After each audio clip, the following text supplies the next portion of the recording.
स्वागत है आप सबका खौफनाक दस्तक जिया के साथ। आज की कहानी है साई की निगरानी। राजस्थान के जैसलमेर से 80 किलोमीटर दूर एक वीरान गांव है, रूहगढ़। यहाँ सालों से कोई नहीं बसा। कारण गांव के एक छोर पर खड़ी है 150 साल पुरानी हवेली, रूहगढ़ हवेली, जिसके बारे में कहा जाता है कि वहाँ जिन्नात का साया है। कहते हैं अंग्रेजों के दौर में इस हवेली में एक मौलवी रहा करता था, मौलवी अल्ताफ, जो जिन्नों को काबू में करने की विद्या जानता था। लेकिन एक रात कुछ ऐसा हुआ कि मौलवी गायब हो गया और हवेली में चीखें गूंजने लगी। उसके बाद जो भी उस हवेली में गया वो कभी वापस नहीं आया। अमरीन दिल्ली की एक उभरती हुई डॉक्यूमेंट्री पत्रकार थी। वह अंधविश्वासों पर एक सीरीज बना रही थी, भारत के सबसे डरावने स्थान। रूहगढ़ हवेली की कहानी उसे इंटरनेट पर मिली, लेकिन सब कहानियों में एक समान बात थी, उस हवेली में रात बिताना मना है।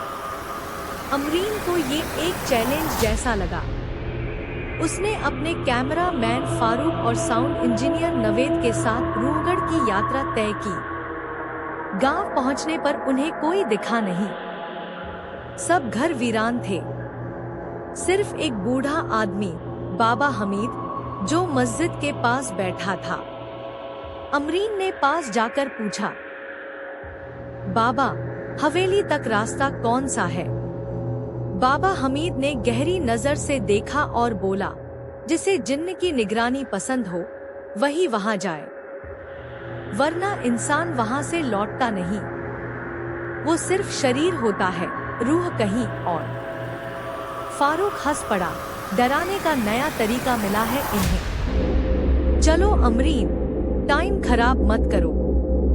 वे तीनों हवेली पहुंचे। हवेली देखकर सबका शरीर सिहर गया।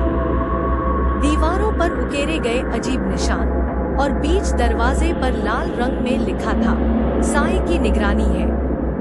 रात 3:33 बज रहे थे। हवेली में कैमरे सेट हो चुके थे। अमरीन रिपोर्टिंग कर रही थी। हम अभी रूहगढ़ हवेली के अंदर हैं। अगली कुछ घंटों तक यहाँ क्या होता है हम रिकॉर्ड करेंगे।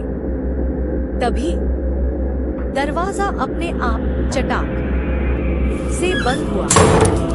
फारूक ने कहा, शायद हवा से बंद हुआ होगा, लेकिन बाहर कोई हवा नहीं थी। फिर अचानक एक धीमी सी फुसफुसाहट आई, तुम्हें नहीं आना चाहिए था। नवेद कांप गया। कैमरा खुद ब खुद चालू हो गया और रिकॉर्डिंग में एक अजीब छाया नजर आने लगी। काले चोगे में कोई, लेकिन चेहरा नहीं था। अमरीन को हवेली की निचली मंजिल में एक पुराना लकड़ी का दरवाजा दिखा। जंग खाया, लेकिन उस पर ताले नहीं थे। उसने जैसे ही दरवाजा खोला, एक गंध फैली, जैसे सदियों पुराना कुछ सड़ रहा हो। अंदर का कमरा अंधेरे से भरा था, पर दीवारों पर कुछ उकेरा हुआ था, अरबी भाषा में मंत्र, और जमीन में गड़ी थी लोहे की जंजीरें। कमरे के एक कोने में पड़ी थी एक लड़की की तस्वीर, जली हुई, और उसके ऊपर रखा था एक ताबीज जिस पर खून सूखा हुआ था। अमरीन ने जैसे ही ताबीज उठाया, एक जोरदार चीख गूंजी, उसको मत छूना। रात गहराती गई। फारूक अब कुछ अजीब सा बर्ताव करने लगा। वो जोर से बोलता, दीवारों से बातें करता और बार बार कहता, वो मुझ में समा गया है, अब मैं नहीं रहा। अमरीन डर गई। नवेद भी कांप रहा था।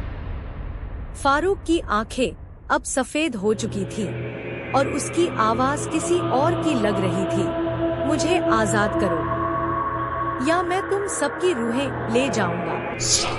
अमरीन को बाबा हमीद की बात याद आई, हवेली के नीचे जो है वही असली बंदी गृह है।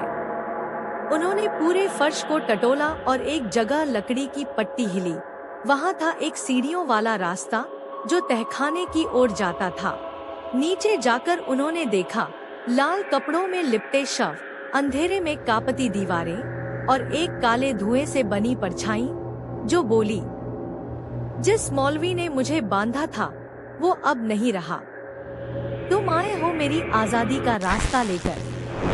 अमरीन ने जैसे ही ताबीज वापस उस शव पर रखा, वो छाया गायब हो गई। सुबह होते ही वे हवेली से भागे। फारूक बेहोश था लेकिन जिंदा। नवेद शांत था लेकिन कुछ बोलता नहीं था। दिल्ली लौटकर डॉक्यूमेंट्री पूरी की गई, पर वीडियो में कुछ भी रिकॉर्ड नहीं हुआ, सिवाय एक सफेद आंखों वाली अमरीन के, जो कैमरे की ओर देखकर मुस्कुरा रही थी।